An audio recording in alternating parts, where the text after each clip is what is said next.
Hey everyone and welcome back to mind tutorials. तो आज हम लोग डिफरेंशिएशन टॉपिक के साथ फाइनली स्टार्ट कर रहे हैं। मैंने जो गेमेट बायोलॉजी अगर आप देख रहे होंगे प्लेलिस्ट या फिर डेवलपमेंटल बायोलॉजी, उसमें 4 चीजें स्टार्ट करने की हमने बात की थी फर्स्ट वीडियो के टाइम पर। तो उसमें हमने ये बात की थी कि हम कॉम्पिटेंस पढ़ेंगे, इंडक्शन पढ़ेंगे, देन हम लोग डिफरेंशिएशन पढ़ेंगे और डिटर्मिनेशन पढ़ेंगे, देन हम लोग डिफरेंशिएशन पढ़ेंगे। तो ये चारों टॉपिक्स आपस में कनेक्टेड है और जस्ट डिफरेंशिएशन के बाद जो टॉपिक आता है वो आता है स्टेम सेल्स के ऊपर, जिसमें आप एम्ब्रियोनिक स्टेम सेल्स या फिर adult stem cells, haemopoietic stem cells, ये सारी चीजों को पढ़ते हैं। तो डिफरेंशिएशन के बाद वो जो टॉपिक होना चाहिए स्टेम सेल्स के ऊपर, एम्ब्रियोनिक स्टेम सेल्स और दूसरा मैंने क्या कहा, हीमोपोइटिक स्टेम सेल्स, ये दोनों पार्ट्स ऑलरेडी वही सेम प्लेलिस्ट जो है हमारी गेमेट बायोलॉजी या फिर डेवलपमेंटल बायोलॉजी, दोनों नाम से आप सर्च करेंगे माइंड ट्यूटोरियल्स के ऊपर, तो आपको वो टॉपिक्स मिल जाएंगे। तो induction, competence, determination and now हम लोग आज डिफरेंशिएशन से फाइनली यहाँ पर कंप्लीट कर लेते हैं। तो without a further ado let's get into the video. अब मैं थोड़ा सा पहले बेसिक नॉलेज दे देती हूँ कि डिफरेंशिएशन होता क्या है। ये मैथ्स वाला डिफरेंशिएशन नहीं है, हम बायोलॉजी का, डेवलपमेंटल बायोलॉजी का डिफरेंशिएशन देख रहे हैं। अब अनस्पेशलाइज्ड सेल्स जो होते हैं, ध्यान देना बात पर, जो अनस्पेशलाइज्ड सेल्स होते हैं, अगर उन अनस्पेशलाइज्ड सेल्स को आप कन्वर्ट कर देते हो या वो खुद कन्वर्ट हो जाते हैं स्पेशलाइज्ड सेल्स के अंदर, तो उस प्रोसेस को हम कहते हैं डिफरेंशिएशन। तो अनस्पेशलाइज्ड सेल्स कैसे, मास ऑफ सेल्स है, अभी इनको कुछ नहीं पता इनको क्या करना है। मैंने आपको जब डिटर्मिनेशन पढ़ाया था, मैंने बताया था कि डिटर्मिनेशन के टाइम पे वो सेल्स सोचते कि हाँ फ्यूचर में जाके हम स्टमक के सेल्स बनाएंगे या फिर लेग के सेल्स बनाएंगे, हैंड के सेल्स आएंगे, वो पूरी तरह से डिटर्मिन हो जाते हैं। ठीक है, वो हमने बात की थी डिटर्मिनेशन के टाइम पर। लेकिन अब डिफरेंशिएशन में वो पूरी तरह कन्वर्ट भी हो जाते हैं कि अनस्पेशलाइज्ड सेल्स जिनके अंदर कोई स्पेशलाइजेशन नहीं था। एक देखो, एक चीज होती है कि जब हम लोग फॉर एग्जांपल बीएससी पढ़ रहे थे, बीएससी पढ़ते वक्त हमने कौन कौन से सब्जेक्ट्स पढ़े, for example zoology, botany and chemistry पढ़ी। लेकिन जब आप एमएससी करते हो तो आप उनमें से किसी एक को चूज करके आप क्या करते हो, स्पेशलाइज हो जाते हो। तो अभी तक सब सेल्स थे, लेकिन अब उसको स्पेशल करने की प्रोसेस को हम कहते हैं डिफरेंशिएशन। तो ये जो प्रोसेस होती है ड्यूरिंग कब होती है, अर्ली डेवलपमेंट के टाइम पर।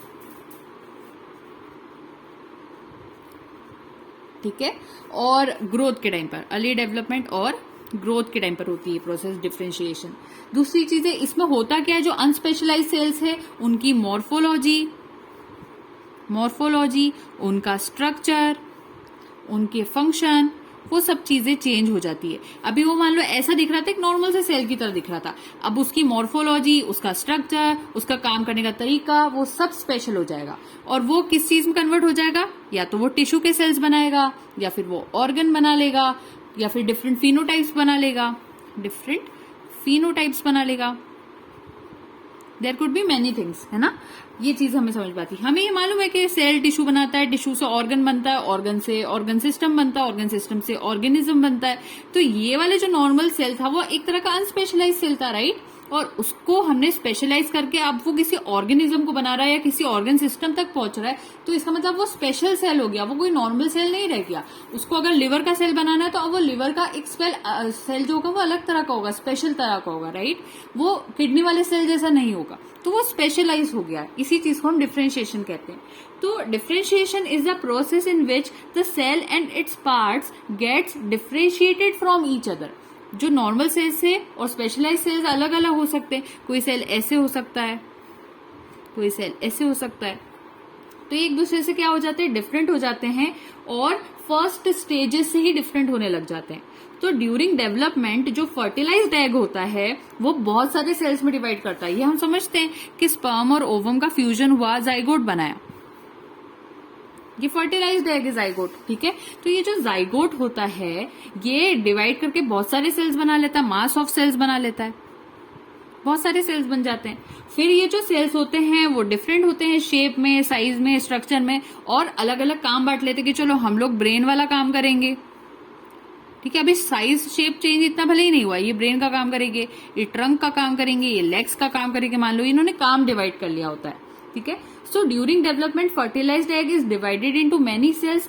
These cells are different in shape, size, structure and adapt work. Various cells from tissue and organs which give definite and entire shape and size to animals. इस पूरी process को हम क्या कहते हैं, हम इसको डिफरेंशिएशन कहते हैं। अब डिफरेंशिएशन के लिए जो फैक्टर रिस्पॉन्सिबल होता है हम उसको कहते हैं टीएसपी, टिश्यू स्पेसिफिक प्रोटीन। ये फैक्टर है जिसकी वजह से डिफरेंशिएशन हो रहा है।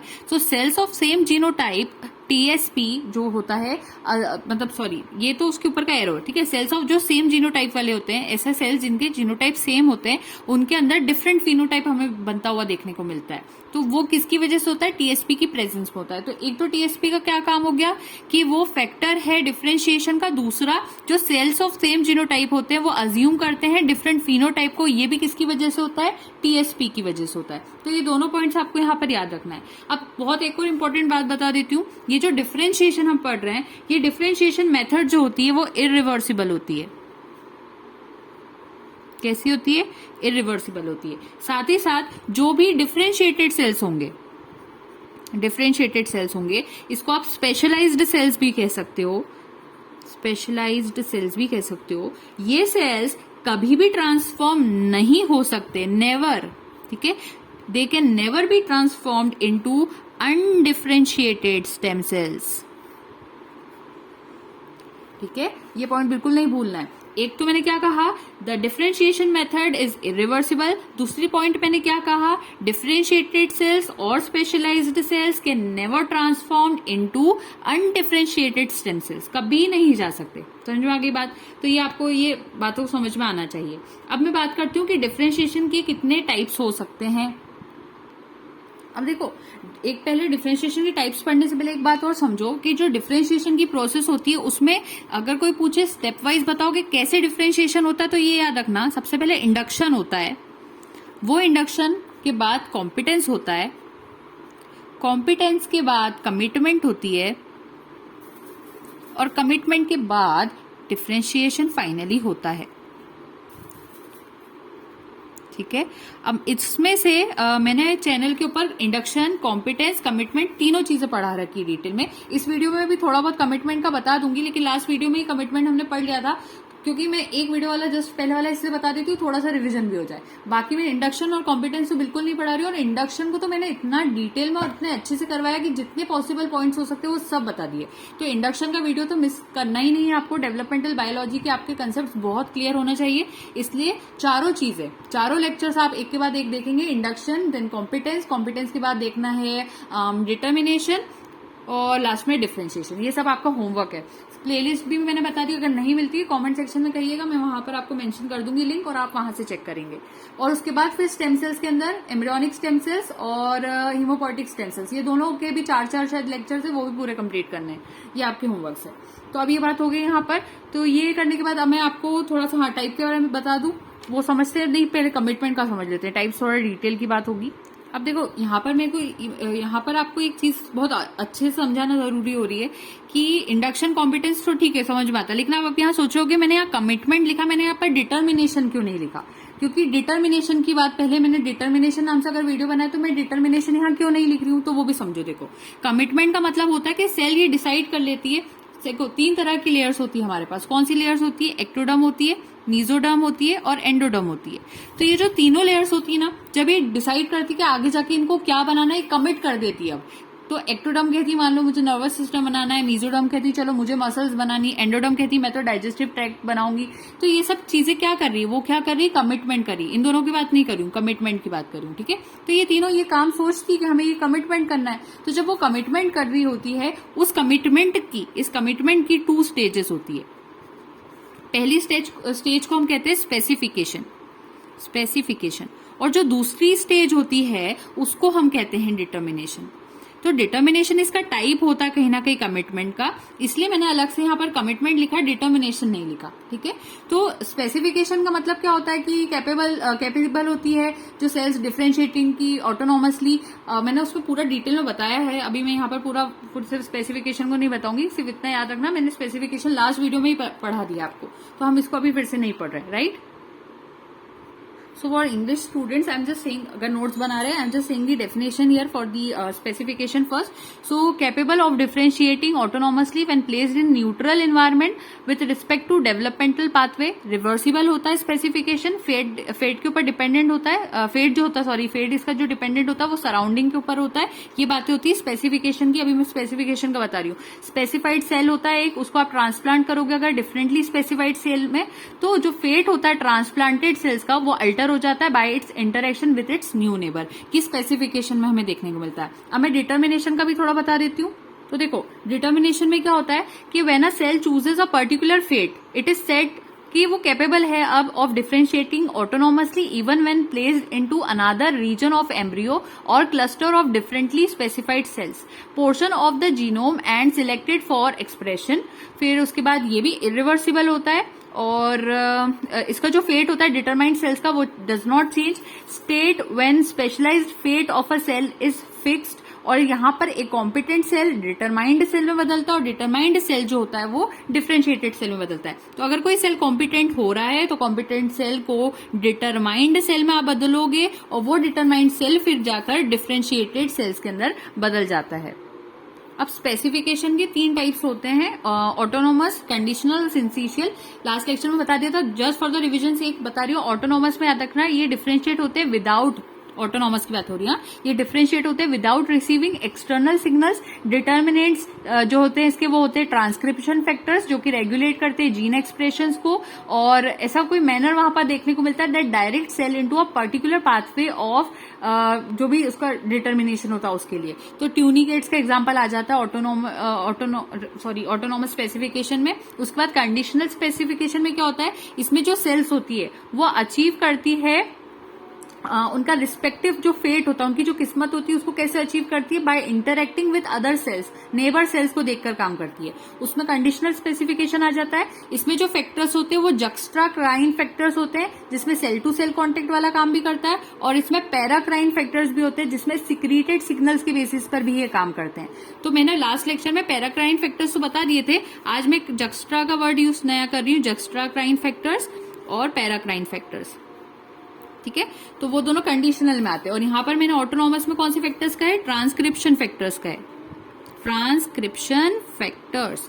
तो juxtacrine factors cell to cell contact के अंदर देखने को मिलते हैं और पैराक्राइन फैक्टर्स हमें कहाँ देखने को मिलते हैं, सिक्रीटेड सिग्नल्स में देखने को मिलते हैं. और जो सिंसिशियल जो कहना चाहिए स्पेसिफिकेशन होता है उसमें क्या होता है कि देखो, सिंसिशियल का मतलब होता है जब किसी साइटोप्लाज्म में बहुत सारे न्यूक्लियस देखने को मिलते हैं तो हम वो कहते हैं सिंसिशियल कंडीशन. तो साइटोप्लाज्म हैविंग मेनी न्यूक्लियाई, वहां पे उसको कहते हैं सिंसिशियम. और इसका एग्जांपल होता है जो अर्ली स्टेजेस ऑफ ड्रोसोफिला होती है, ड्रोसोफिला की जो अर्ली स्टेजेस होती है वहां पे आपको सिंसिशियल स्पेसिफिकेशन देखने को मिलता है जिसमें हाइब्रिड ऑफ ऑटोनॉमस कंडीशन और कंडीशनल स्पेसिफिकेशन का हमें दोनों का मिक्सचर देखने को मिलता है. ज्यादातर ये इंसेक्ट्स में ही देखने को मिलता है. ठीक है, तो ये सब बातें आपको याद हो जाना चाहिए. तो टाइप्स की बात कर लेते हैं फाइनली. डिफरेंशिएशन जो होते हैं वो मेनली 2 तरह के होते हैं, इंट्रासेल्यूलर डिफरेंशिएशन एंड सेकेंड होता है इंटरसेल्यूलर डिफरेंशिएशन. मैं डीएन लिख रही हूँ, डिटर्मिनेशन में समझ लेना. हाँ, डिफरेंशिएशन कह रही हूँ, राइट. अब इंट्रासेल्यूलर डिफरेंशिएशन की अगर हम बात करें, इंट्रासेल्यूलर डिफरेंशिएशन जो होता है प्रोटोजोआ में, और जब स्पर्मेटोजेनेसिस और oogenesis हो रहा होता है उस वक्त हमें देखने को मिलता है. तो प्रोटोजोआ में आपको मिल जाएगा. फिर उसके बाद स्पर्मेटोजेनेसिस जो स्पर्म फॉर्मेशन की मेथड होती है, स्पर्मेटोजेनेसिस में देखने को मिल जाएगा. मैं बहुत जल्द चैनल पे oogenesis और स्पर्मेटोजेनेसिस का मेथड अपलोड करूंगी, कैसे फॉर्मेशन होता है, क्योंकि वो सबको कंफ्यूजन होता है कि सेकेंडरी oocyte कैसे बन गया, एक बार में 4 स्पर्मेटिड्स कैसे बनते, वो सब चीजें आती नहीं काफी टाइम. तो मैं सोच रही हूँ इसको अपलोड करने का.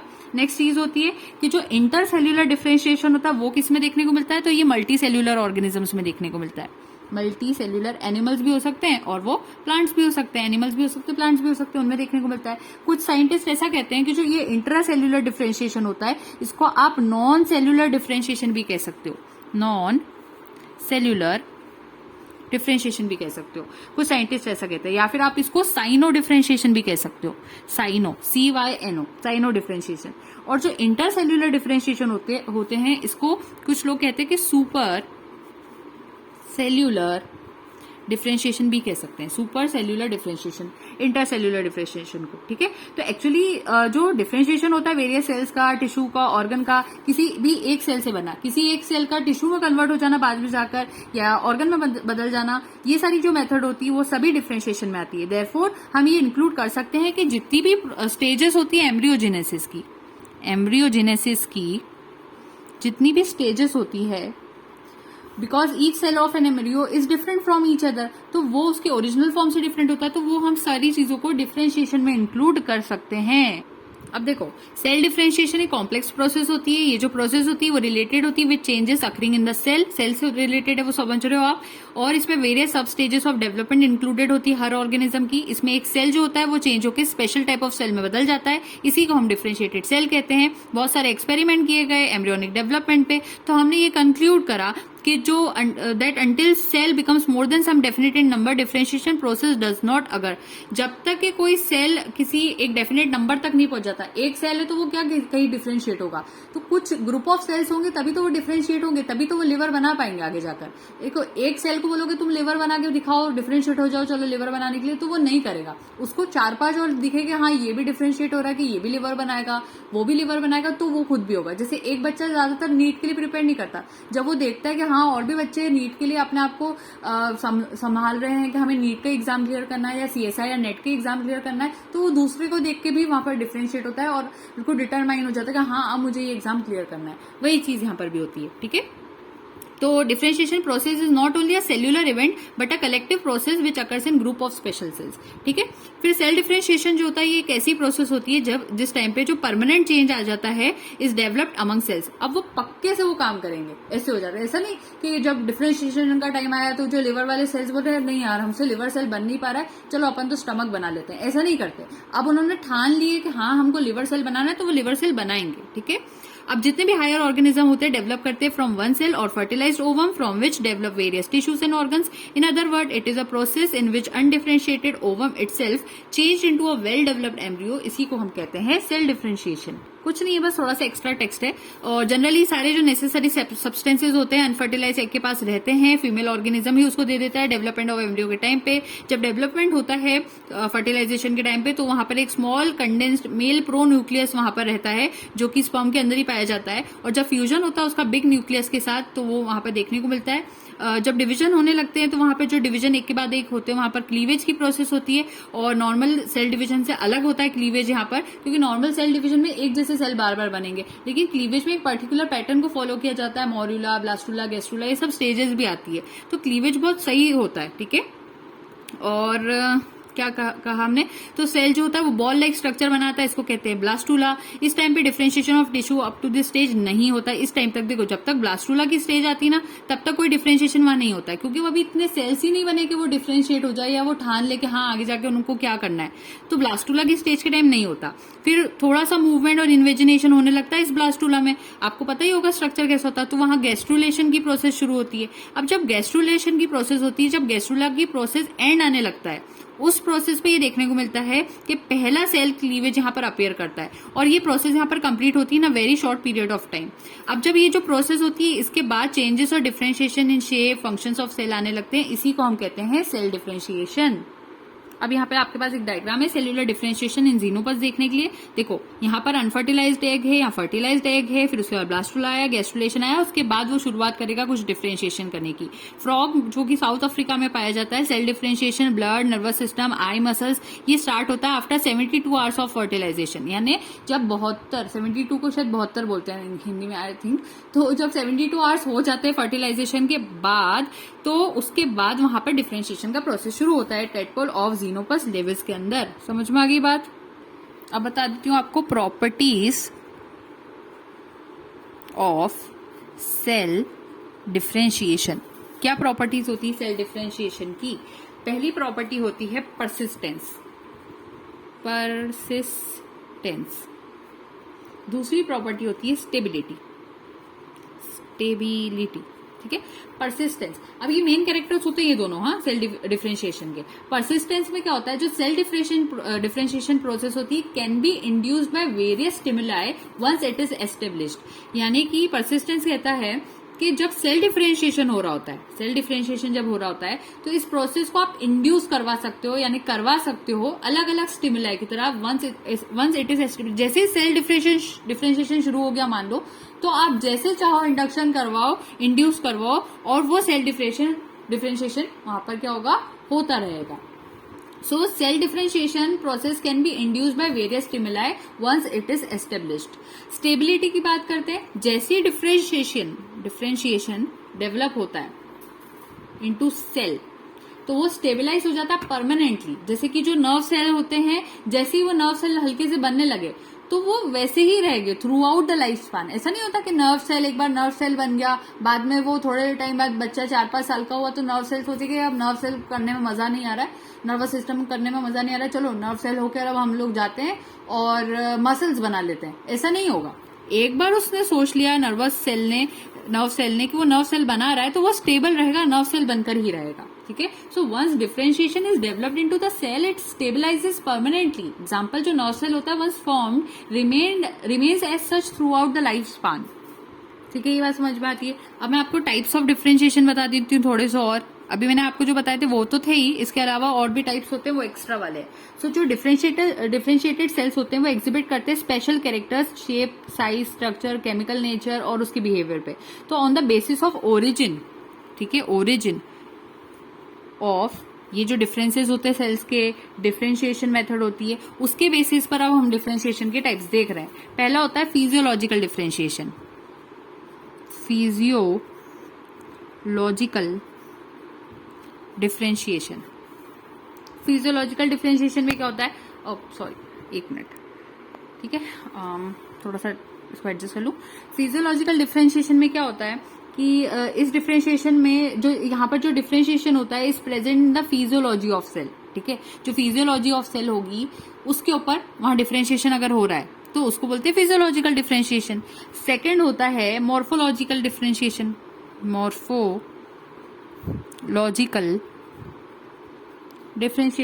मॉर्फोलॉजिकल डिफरेंशिएशन में क्या होता है कि जो डिफरेंशिएशन यहाँ पर प्रोड्यूस होता है is in the shape, size of cells during development, इसीलिए हम इसको कह रहे हैं मॉर्फोलॉजिकल डिफरेंशिएशन। क्योंकि बाहर की चीजें क्या क्या हो सकती है, शेप हो सकता है, साइज हो सकता है, और डेवलपमेंट के टाइम पे जितनी भी मॉर्फोलॉजी से रिलेटेड डिफरेंशिएशन हो रही है वहां पर मॉर्फोलॉजिकल डिफरेंशिएशन आता है। फिर आता है बिहेवियरल डिफरेंशिएशन, थर्ड लिख लेते हैं, बिहेवियरल डिफरेंशिएशन। अब बिहेवियरल डिफरेंशिएशन में क्या होता है स्टूडेंट्स कि in this changes are produced in the behaviour of cells. Example, muscle cell का फंक्शन जो होता है वो कॉन्ट्रैक्टिंग सेल की तरह बनेगा कि रिलैक्सिंग टाइप का बनेगा, तो वो बिहेवियर वाला डिफरेंशिएशन होता है। फिर लास्ट आता है हमारे पास बायोकेमिकल डिफरेंशिएशन। बायोकेमिकल डिफरेंशिएशन में हमारे पास क्या होता है कि इट इज इंपॉर्टेंट डिफरेंशिएशन, एक तो बहुत इंपॉर्टेंट है, दूसरा this results in the formation of various cells and tissues.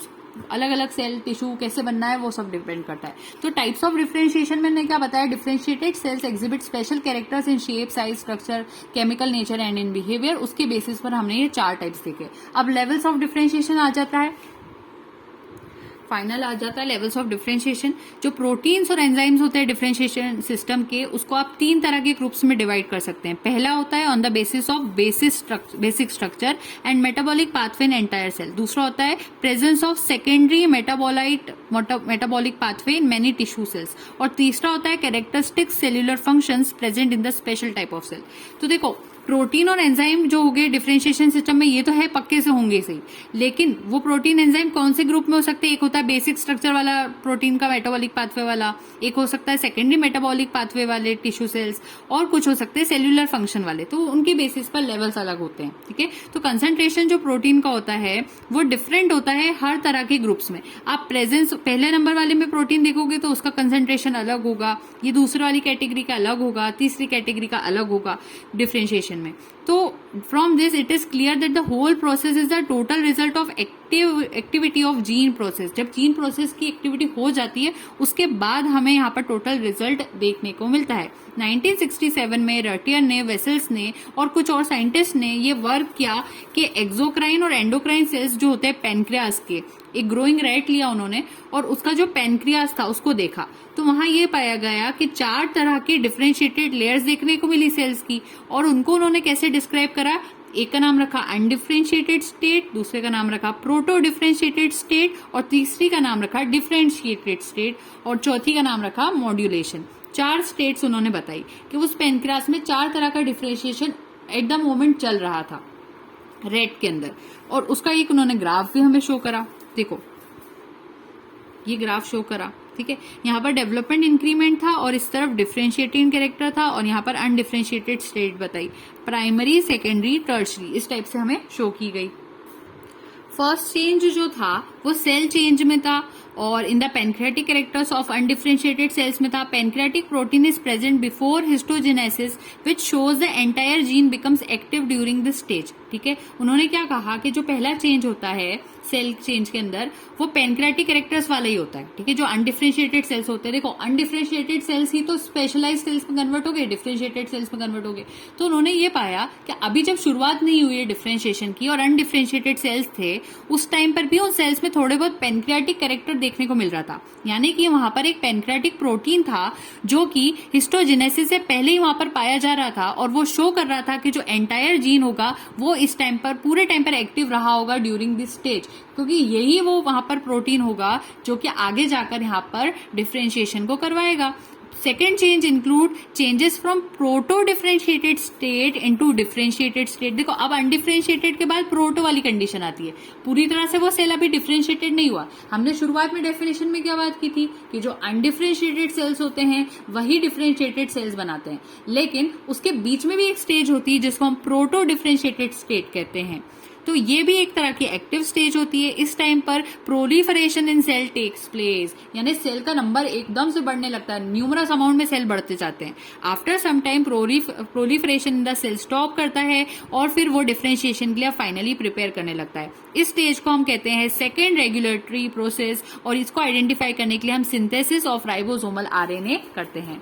Last stage होती है थर्ड और लास्ट स्टेज हमारी, जिसमें चेंजेस जो होते हैं वो इंटरनल होते हैं और इसको कहते हैं modulation from the first stage. पहली स्टेज का ही मॉड्यूलेशन कहलाता है।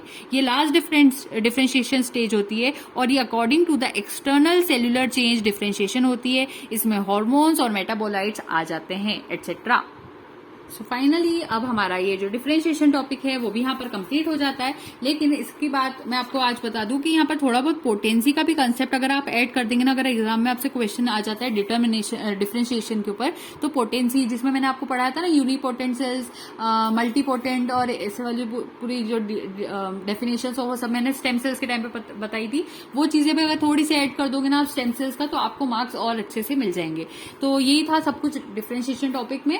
ऑब्जेक्टिव क्वेश्चंस में ऐसे क्वेश्चन आ सकते हैं जैसे कि जो कंसेप्ट था कॉम्पिटेंस का, ध्यान देना, हाँ, जो कंसेप्ट था कॉम्पिटेंस का वो कौन से साइंटिस्ट ने दिया था, इसको हटाओ यहाँ से। जैसे अगर वो पूछ रहे कि जो कंसेप्ट था कॉम्पिटेंस का वो किसने दिया था, तो ये थोड़ा आप सोचो, आपके अगर ऑप्शंस अगर ना भी आए तो अभी तो आपको आंसर आना चाहिए। मैंने जब कॉम्पिटेंस पढ़ाया था तो मैंने ये बात बताई थी कि वेडिंगटन नाम के एक साइंटिस्ट ने कॉम्पिटेंस का कंसेप्ट दिया था, तो वो कॉम्पिटेंस में आपको पता चल जाएगा। दूसरी बात, अगर कोई पूछ ले कि अगर एक थायराइड और फ्रॉग को आप रिमूव कर दोगे उसके टेडपोल में से, ठीक है, टेडपोल यानी बच्चा है जो फ्रॉग का, उसमें से आप उसका थायराइड अगर रिमूव कर दोगे, थायराइड आपने हटा दिया, तो अब उस फ्रॉग का क्या होगा। तो आपको पता होना चाहिए कि वो जो टेडपोल होगा ना वो पूरी जिंदगी टेडपोल रह जाएगा, अब वो फ्रॉग ही नहीं बन पाएगा, क्योंकि उसका जब मेटामॉर्फोसिस की स्टेज आती है ना, तो उसका जो थायराइड ग्लैंड होता है ना, वहां से एक हार्मोन निकलता है जिसकी वजह से वो मेटामॉर्फोसिस कर पाता है। वो टेडपोल जो होता है, मैं बनाती हूँ यहाँ पर, वो जो टेडपोल होता है ना वो फ्रॉग में कन्वर्ट ही जब होता है, ये फ्रॉग मैंने बहुत गंदा बना दिया है